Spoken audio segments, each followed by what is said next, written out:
Bonjour à tous, je suis ravi de vous retrouver pour cette nouvelle émission de Solidarité TV sur le thème « Quel avenir pour notre protection sociale ?» Ce rendez-vous a été préparé en partenariat avec les Uriops Bretagne et Pays de la Loire, avec le soutien du Crédit Coopératif et pour cette émission de la mutuelle Corum. Je vous signale que le dernier numéro de la revue Union Sociale porte sur ce sujet de la protection sociale et que vous pouvez vous procurer ce magazine en vous rendant sur le site de l'Uniops. Comme vous le savez, cette émission est diffusée en direct et vous pouvez à tout moment poser vos questions à nos intervenants grâce au fil de discussion situé à la droite de votre écran. Mais je n'en dis pas plus et je vous propose que nous passions à notre première séquence.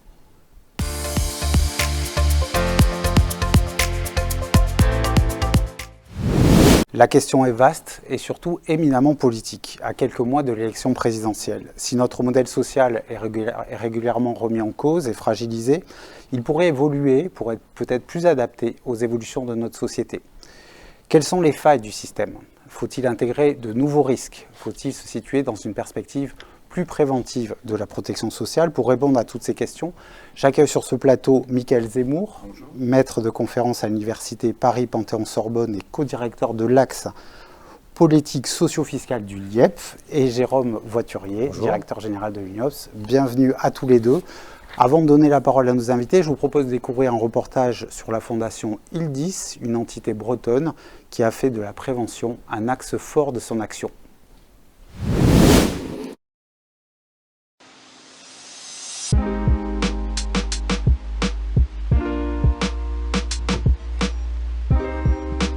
J'ai fait 28 ans auprès des enfants et j'ai eu un événement de vie qui a fait que ma santé s'est fragilisée. Et donc je me suis remise en question par rapport à mon travail d'infirmière où j'avais des difficultés à l'assurer. Et donc j'ai eu connaissance de ce poste de chargée de prévention. Je me suis dit j'y vais. T'es prêt? J'ai tout photocopié. Donc on est dans les objectifs, toujours favoriser l'entrée des bénéficiaires dans les associations locales dans un engagement solidaire, donner le goût de sortir, de rencontrer, d'échanger avec d'autres personnes. Le dispositif, il est récent, et en fait il existe parce qu'il y a eu un appel à projet suite à une loi 2015 pour justement favoriser l'autonomie des personnes. Notre dispositif de prévention s'adresse aux personnes de plus de 60 ans. On a choisi de répondre à toutes les thématiques de la prévention de la perte d'autonomie. Ces thématiques, ça correspond à des risques et il y a 3 grands thèmes. Il y a le thème de la santé, le thème du cadre de vie et de l'habitat et le thème du lien social.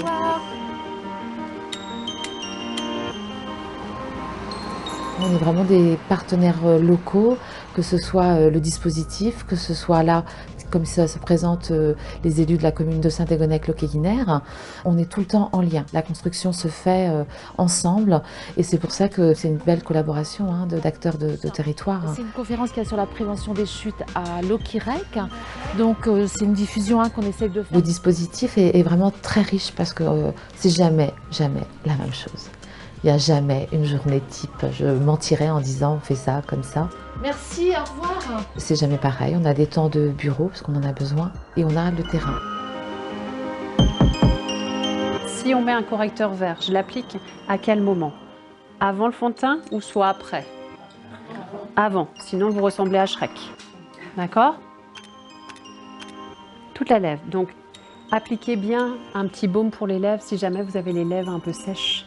Le lien, et il est toujours existant. Moi, avec les enfants, j'avais du lien et je retrouve ça. Donc c'est quelque chose qui répond beaucoup à moi, à ce que je suis, cette importance de rencontrer des personnes et d'être attentif et voir ce que l'on peut ensemble faire. Ouais, t'as pas mis assez. J'ai peur d'en mettre trop aussi. Ça valorise tout le monde au final, je crois que c'est ça. Pour les personnes isolées aussi, c'est leur dire on n'est pas seul, ça c'est important. Des fois, ça demande une dynamique à tous. Ça me demande moi une dynamique, ça demande aux élus une dynamique, et ça demande en tant que personne une dynamique aussi, de se bouger. Donc ça, mais aussi c'est ça, c'est aller chercher en soi ces énergies positives.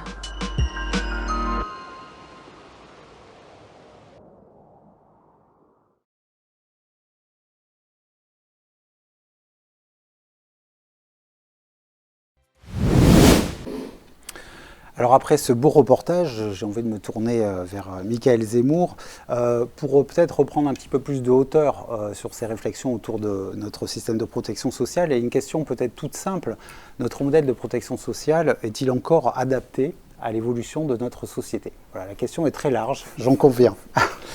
Le modèle de protection sociale, il a à chaque fois en lui-même un peu une image de la société et en même temps il passe son temps à évoluer. Quand il est mis en place en 1945, il se représente une certaine vision de la société, mais il a plein de problèmes. Par exemple, il est limité à la population salariée au sens le plus étroit du terme. Qui est assez limité à l'époque en plus. Qui est minoritaire à l'époque. Depuis, il y a eu des évolutions, il y a eu une universalisation par exemple des retraites ou de l'assurance maladie, donc il y a eu plein de progrès. Mais on peut citer des limites, par exemple, on a vu avec la crise sanitaire que les jeunes de moins de 25 ans sont exclus des minima sociaux. On sait que du côté de la dépendance, on ne fait pas ce qu'il faut. On sait que le système de retraite va être mis au défi de maintenir des retraites de haut niveau avec une population vieillissante. Et puis, si on voulait citer une dernière limite, on sait que les minima sociaux et beaucoup de prestations sociales sont familialisés et pas toujours adaptés aux situations familiales de séparation multiples. Voilà. Donc il y a beaucoup de choses qui peuvent évoluer, mais ça évolue dans le temps, par à-coup parfois. D'accord. Et pas assez vite selon vous? On va l'évoquer dans les limites que j'ai citées aujourd'hui, ça fait quand même longtemps qu'on les connaît, notamment concernant les jeunes. Je pense qu'on en est à 15 ans de rapport assez consensuel pour dire qu'il faudrait les intégrer à la couverture commune, notamment pour les minima sociaux. D'accord, très bien. Jérôme, par rapport à ce qu'a dit Michaël Zemmour, c'est quoi votre vision?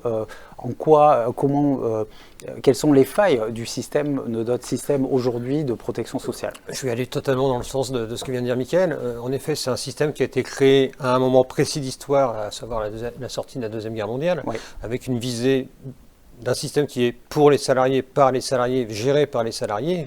Donc on a vraiment une visée de retour au plein emploi. Toute la question de la dépendance n'a pas été réfléchie pour une raison très simple, c'est qu'à cette époque-là, l'espérance de vie est de 60 ans pour les hommes et de 68 ans pour les femmes. Donc la question de la dépendance et des retraites et de la dépendance ne se pose pas à l'heure actuelle, à ce moment-là. La question familiale, les politiques familiales, on est sur une visée nataliste et donc avec un modèle de famille, le père, la mère, les deux enfants, et donc on a une volonté d'avoir une politique nataliste et de renforcement de l'État, de la démographie. Donc la question des familles monoparentales, de l'aide à l'employabilité des femmes, et donc d'avoir une politique familiale qui permette de conjuguer une vie familiale et une vie professionnelle n'est pas réfléchie. Sur le handicap, là aussi, lorsqu'on est dans une visée d'employabilité, la question de l'employabilité des personnes en situation de handicap n'est pas conceptualisé. Donc on est sur une idée de prestation et d'établissement. Il faudra attendre la loi de 70 pour avoir la question de la citoyenneté des personnes en situation de handicap. Donc, vous voyez, toutes ces... Mais néanmoins, depuis 70 ans, il y a une évolution, enfin 70 un peu plus maintenant, il y a une évolution du modèle de protection sociale qui tente à courir après les évolutions de la société. D'accord, très bien. Alors justement, si on s'intéresse justement aux pistes d'évolution possibles, puisque vous nous avez dit justement que ce modèle évoluait en permanence, si on devait souhaiter un certain nombre d'évolutions, on va dire, je ne dirais pas à court terme, ou on va dire à moyen terme, sans se projeter trop loin dans l'histoire, ça serait quoi vos préconisations? Ça serait quoi les priorités? On peut citer là où il y a des trous et se placer à l'horizon, par exemple, des 5 ans, puisqu'on a un année pré-présidentielle. Exactement. La première chose qui me vient, c'est que ça concerne l'assurance chômage. On parle beaucoup de la dernière réforme, qui est une réforme assez antisociale, clairement antisociale, qui va diminuer les prestations. Mais une chose qu'on pourrait mentionner directement, c'est que la moitié des personnes au chômage à peu près ne sont pas indemnisées par l'assurance chômage parce que les critères sont trop restrictifs. Et donc on pourrait avoir, surtout dans une période d'instabilité, une assurance chômage plus couvrante. On pourrait donner un statut social à la jeunesse, là je l'ai dit tout à l'heure, mais les rapports se multiplient, à minima pour lever la clause d'âge dans l'accès aux minima sociaux. Donc faire en sorte que quand on est sans ressources à moins de 25 ans, on puisse toucher le RSA par ailleurs et minima sociaux par ailleurs, qui serait conséquent de revaloriser. Donc ça fait 2 pistes. Et puis dans les défis à moyen long terme, il y a la question de l'assurance santé. Il Il y a des débats en ce moment autour de la grande sécu, c'est-à-dire de faire reculer la part des complémentaires et d'augmenter la part de la sécurité sociale. Et puis, on pourrait aussi parler de la dépendance ou des retraites, qui là sont des défis plutôt à 5 ou à 10 ou à 15 ans. D'accord, très bien. Jérôme, moi j'aimerais vous entendre évidemment sur les pistes d'amélioration. L'UNIOPS s'est beaucoup battu, se bat depuis extrêmement longtemps sur ce fameux 5e risque. Certains parlaient d'arlésienne, on entendait toujours parler, mais on ne la voyait jamais arriver. Est-ce que, selon vous, ce 5e risque, cette question de la dépendance, est une vraie priorité de notre système de protection sociale aujourd'hui? Et si vous voyez d'autres sujets, n'hésitez pas. Merci. En effet, moi je vois les deux extrêmes des âges qui sont certainement des priorités. La jeunesse, Mickaël en a parlé, en effet, lorsqu'on regarde le taux de pauvreté des jeunes, il s'accroît. C'est-à-dire qu'on a une population de moins de 18 ans qui est à près de 20% en situation de pauvreté. Je rappelle que la moyenne nationale, enfin la moyenne nationale est de 14%. Donc on a un vrai défi à avoir sur une politique de la jeunesse. On s'est rendu compte pendant la crise sanitaire que la jeunesse était très très touchée. On a par ailleurs, il y a des débats sur l'évolution des minima sociaux à 18 ans et le côté désincitatif à rentrer dans le marché du travail. Personnellement, on n'y croit pas. Donc c'est vraiment un débat qu'on doit porter pendant la présidentielle. Autre extrême de l'âge et de la vie, la dépendance, le 5e risque. On a pour le moment on a eu une avancée, puisqu'on a maintenant la création de la 5e branche, mais pour le moment, c'est une coquille vide, j'ai envie de dire. C'est un agrégat de dispositifs existants déjà. On a un vrai défi à avoir sur la dépendance dans les territoires et avoir une vraie réflexion sur la capacité à prendre en charge, accompagner, prendre en charge au mieux avec le débat sur institution ou vivre ou chez soi. Donc ça, c'est un deuxième défi. Et puis, de manière plus transversale, il y a un vrai questionnement sur, j'allais dire, la philosophie de la protection sociale. On est encore sur du curatif, alors bien sûr pour l'assurance maladie, mais aussi pour les autres aspects. Et la dimension préventive doit être beaucoup plus importante dans le modèle de protection sociale dans les années à venir. Très bien. Alors justement, sur ces questions-là, on va donner la parole à Jean-Baptiste Mamkars, qui est avec nous en duplex, donc qui est directeur développement de Quorum. Donc je ne sais pas s'il est en direct avec nous. Oui, je le vois. Bonjour. Alors, on avait une première question à vous poser justement sur cette question de l'évolution de notre système de protection sociale et son adaptation aux réalités de la société. Selon vous, en fait, le système n'est pas forcément adapté, notamment au parcours professionnel. Est-ce que vous pouvez nous expliquer en quoi ce système est inadapté au parcours professionnel actuel ? En effet, comme les personnes sur le plateau l'ont dit, la protection sociale actuelle existe depuis longtemps, mais son organisation, son fonctionnement actuel sont le résultat des travaux d'après-guerre et ont très peu évolué depuis, souvent en courant derrière les évolutions sociétales. À cette époque, les Français rentraient très tôt dans la vie active et n'avaient qu'une seule carrière au cours de leur vie professionnelle, bien souvent dans la continuité de celle de leurs parents. Le système était donc conçu pour une couverture unique et permanente. L'enjeu consistait uniquement en sa mise en place et surtout son financement. Aujourd'hui, les Français rentrent plus tard dans la vie active. Le nombre de personnes aux multiples carrières ne fait qu'augmenter. Il est de plus en plus courant pour une personne d'enchaîner une carrière de salarié, puis une carrière de commerçant ou artisan, ou encore alterner entre fonction publique et secteur libéral, par exemple. Ainsi, on ne parle plus d'un régime de protection sociale unique, mais d'une multiplicité de régimes, avec parfois des trous de couverture lors des changements de carrière.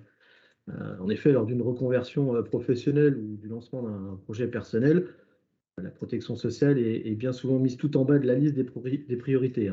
Peut-être à cause de l'impression forte en France que nous sommes tous très bien couverts.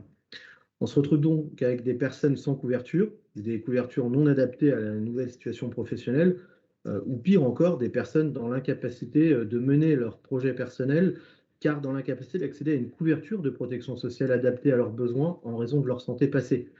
Et c'est ce qu'on pourrait appeler une double peine pour certaines personnes atteintes de maladies qui, en plus de devoir adapter leur parcours professionnel, se voient contraints de ne pas envisager certaines pistes en raison d'absence d'accès à une protection sociale adaptée à leur situation.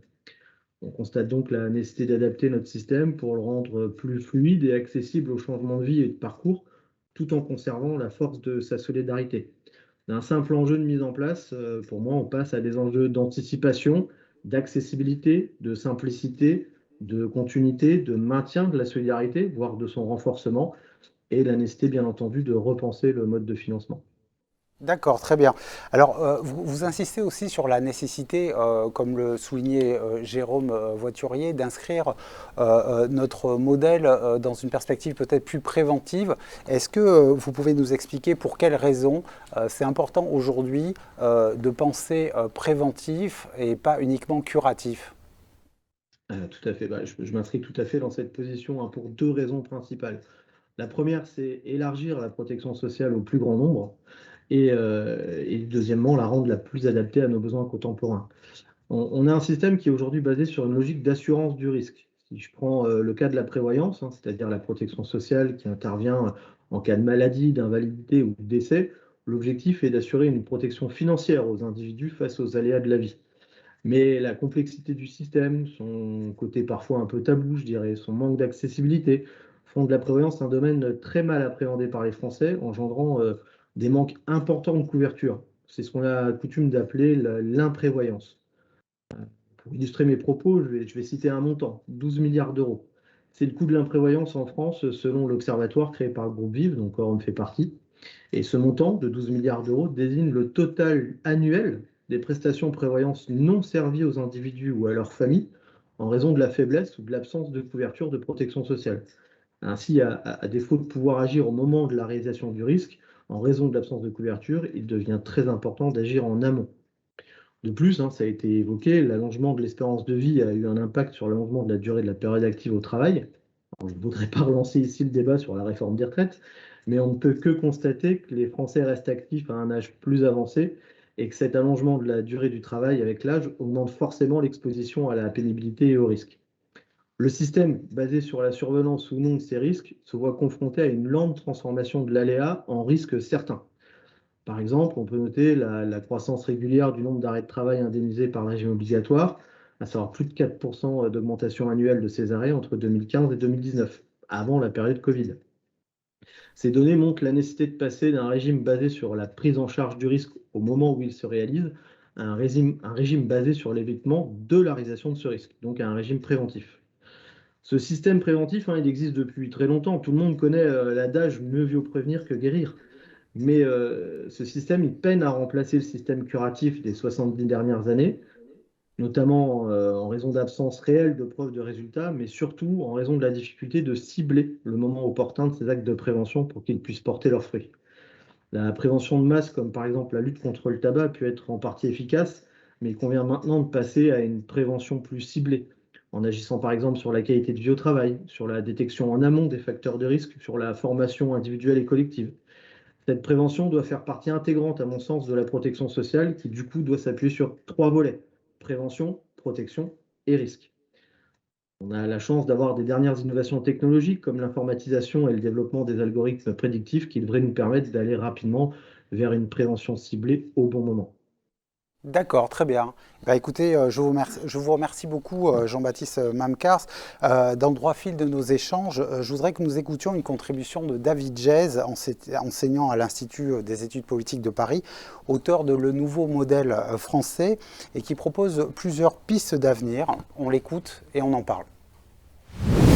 Parmi les grands défis de notre système social, il y a d'abord celui de sa soutenabilité financière, parce que avec une population qui vieillit, avec des soins de santé qui seront de plus en plus sophistiqués, et il y a un lien avec le vieillissement et la dépendance, avec un travail plus émietté, plus discontinu, on va avoir un véritable défi financier.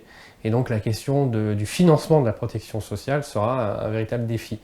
Mais à côté de ça, je pense que nous faisons face à des transitions très très importantes. Je pense en premier lieu à la transition énergétique et au changement climatique, qui nécessitent d'inventer de nouvelles formes de sécurité, des sécurités collectives, sous forme de biens publics ou de biens communs, qui vont profondément redimensionner et reconfigurer la protection sociale. Par exemple, s'agissant du réchauffement climatique, il ne sera pas sans impact sur nos existences. On s'en rend compte déjà avec les canicules, les pics de chaleur dans des villes françaises au mois de juillet ou au mois d'août. On s'en rend compte aussi avec le stress hydrique, la problématique de l'eau qui va devenir une ressource de plus en plus compliquée à gérer.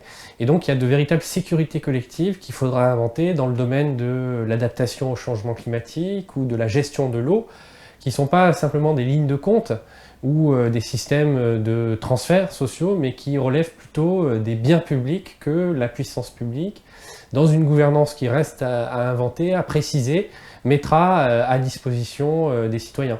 Aujourd'hui, on a un système de protection sociale qui est centré beaucoup sur l'assurance, et l'assurance individuelle, c'est-à-dire qu'on cotise et on est couvert contre un certain nombre de risques, de difficultés, d'accidents de la vie. Simplement, je pense qu'il faut monter en puissance sur la branche préventive, sur le volet préventif. Par exemple, s'agissant de la dépendance, ce qu'il faudra construire demain, c'est des systèmes dans lesquels on imagine un parcours de vie qui ne soit pas simplement le passage un peu abrupt du logement individuel à l'EHPAD quand il n'y a plus aucune autre solution, mais plutôt l'idée d'une évolution et d'un parcours résidentiel, d'un équipement, d'une adaptation, d'une prise en compte par le soin de la personne. Et ça suppose effectivement de développer des sécurités collectives qui sont un peu plus sophistiquées que celles qui existent aujourd'hui.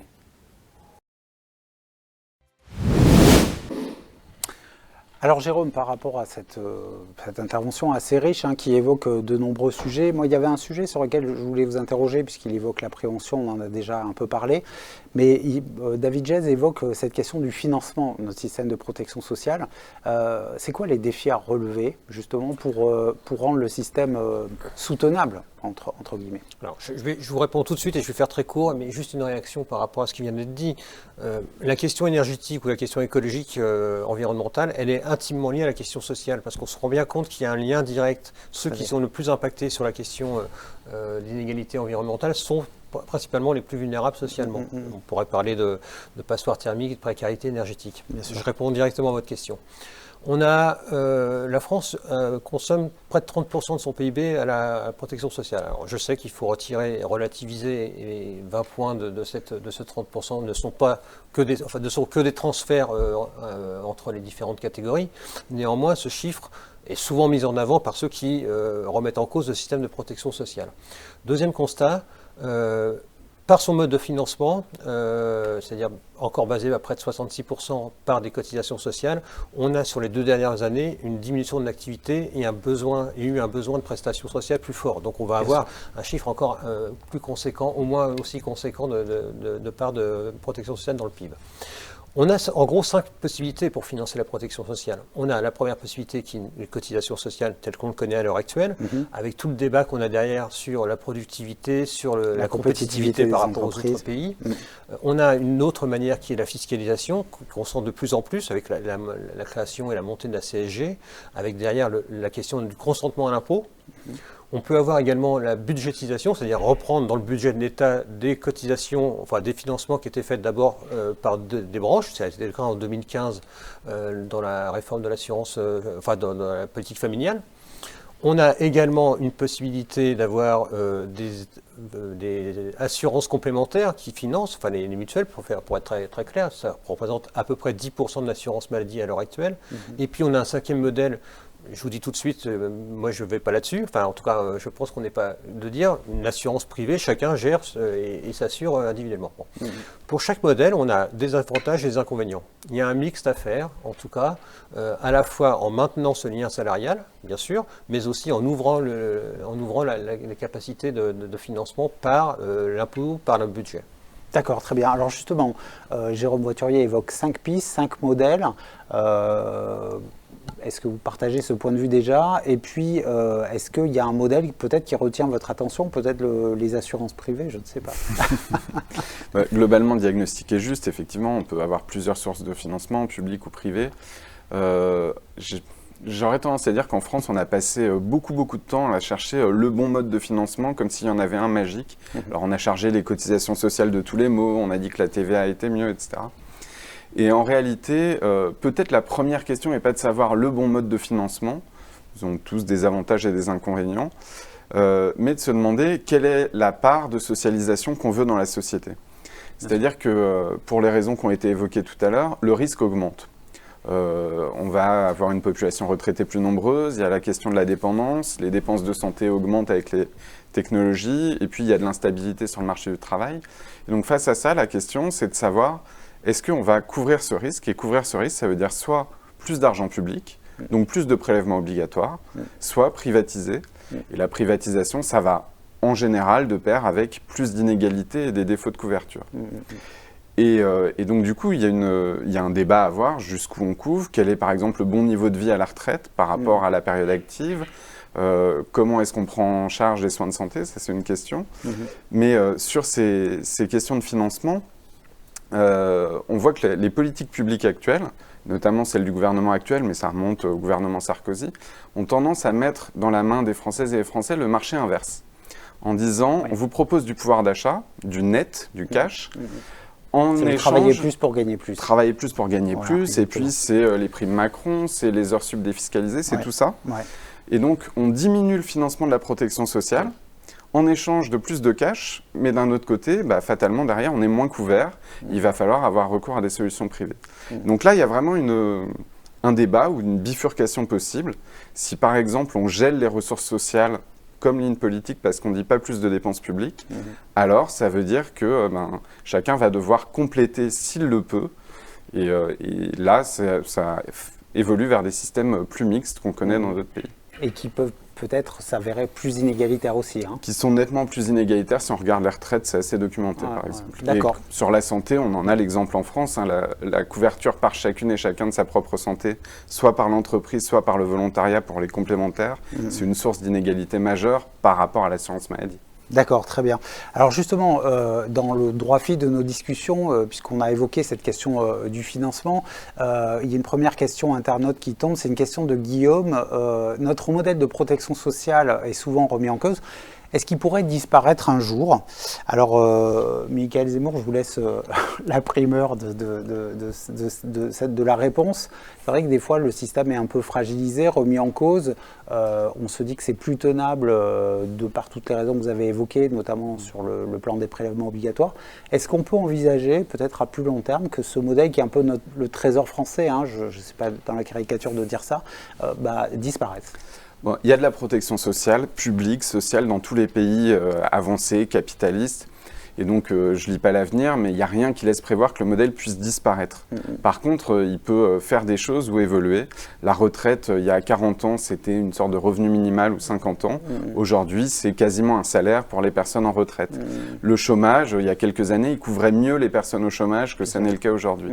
Et donc, il peut changer de fonction ou mieux répondre aux défis. Disparaître, je ne pense pas, mais on peut avoir une protection sociale clairement plus néolibérale, où chaque centime doit être gagné au travail, et si vous n'avez pas assez travaillé, vous serez moins protégé. C'est le fameux conditionnement des aides sociales.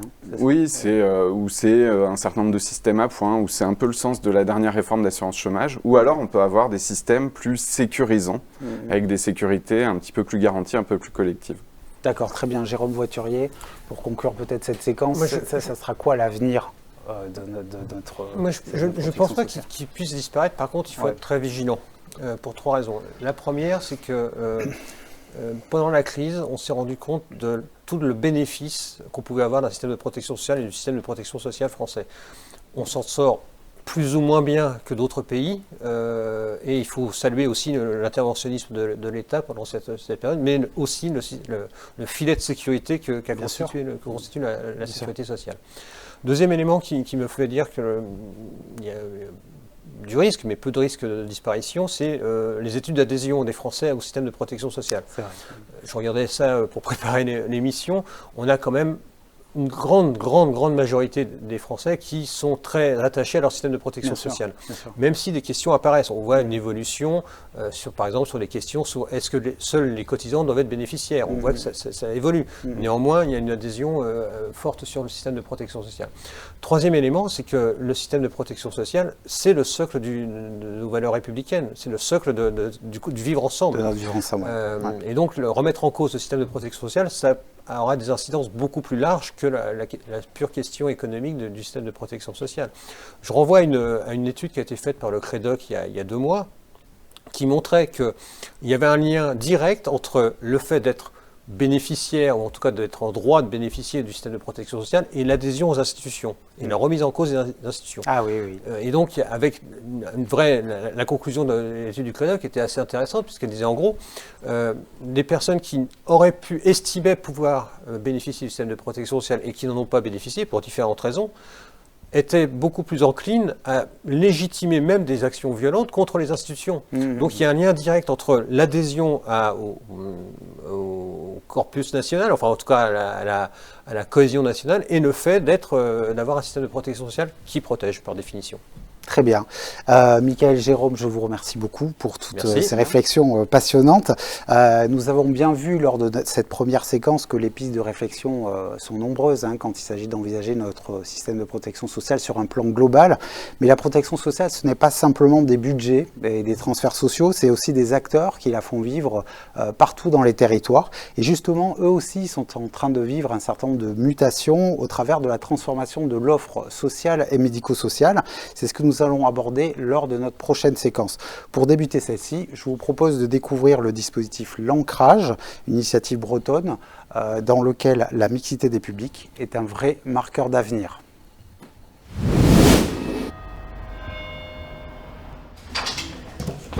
L'Ancrage, c'est un dispositif qui accueille et qui accompagne 25 jeunes MNA ou ex-MNA qui ont un contrat jeune majeur. Et 2 de ces 25 jeunes habitent en fait dans la résidence Le Grand Chêne, donc, qui est un habitat inclusif. Et donc ces 2 jeunes-là, 2 jeunes MNA, partagent leur quotidien avec des personnes âgées autonomes. Ce qui est riche dans ce projet, c'est que c'est porteur pour les 2 publics. C'est-à-dire que là, on est vraiment dans de la mixité. Il y a du partage de connaissances, ça va vraiment dans les 2 sens. Par exemple, Sikou, lui, apprend le français. C'est aussi pour les personnes âgées se sentir utiles, apporter du dynamisme, de la jeunesse. Ils viennent aussi le nommer. Et puis, lui, c'est aussi les personnes âgées avec qui il vit, ce ne sont pas seulement ses voisins, ce sont devenus des proches pour certains. C'est un repère aussi. C'est des personnes qui le soutiennent, qui peuvent l'aider dans le quotidien, qui se préoccupent aussi de cette situation. Et ça, pour Sikou, c'est important. Et chacun a sa place, chacun est reconnu aussi. Je ne savais pas qu'on pouvait faire Scrabble comme ça. C'est dans la journée que je l'apprends.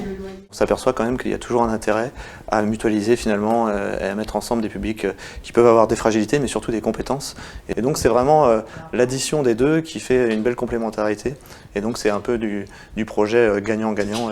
Et donc on s'est servi de notre savoir-faire du côté des ITEP notamment, d'IME, mais aussi de tout ce qu'on fait avec le soutien à la parentalité et la pérédance dans ce cadre-là, pour le transférer finalement sur un nouveau projet, et c'est plutôt une réussite jusqu'ici. Il y a tout un intérêt à la transmission et au partage, et de casser finalement les représentations. Quand on se rencontre, on trouve des intérêts communs et du partage possible, et c'est ça aussi une société. Donc je pense que ce soit les jeunes ou les personnes âgées ont toute leur place, et ensemble, je pense qu'il y a des beaux projets à mener. On le voit bien ici, ce qui peut se passer. Ces dispositifs de mixité ont vraiment toute leur raison d'être et vont, à mon avis, se développer, puisqu'on est aujourd'hui dans des logiques de parcours, dans les politiques publiques de notre secteur, et donc on ne peut plus fonctionner dans des logiques de tuyaux d'orgue. Et on voit bien qu'on doit lever des freins administratifs, des freins financiers, mais qu'aujourd'hui, on a quand même beaucoup plus de possibilités d'action, et qu'à travers les parcours, on arrive à faire de la mixité. Et on voit aujourd'hui avec ce projet qui allie à la fois une politique du secteur social et une politique du secteur personnes âgées, qu'on arrive à avoir un projet commun. Et c'est bien le sens des logiques aujourd'hui inclusives, des logiques intégratives, de la logique parcours, et que ce soit dans le champ du handicap, dans le champ social, dans le champ du droit commun, tout simplement. Donc on est vraiment dans cette logique-là aujourd'hui de lever les barrières, même s'il y a encore beaucoup de chemin à faire, mais on avance quand même depuis un certain nombre d'années, et ça s'accélère aujourd'hui. Oh la Jacqueline! En plus, c'est comme il nous a mis ça.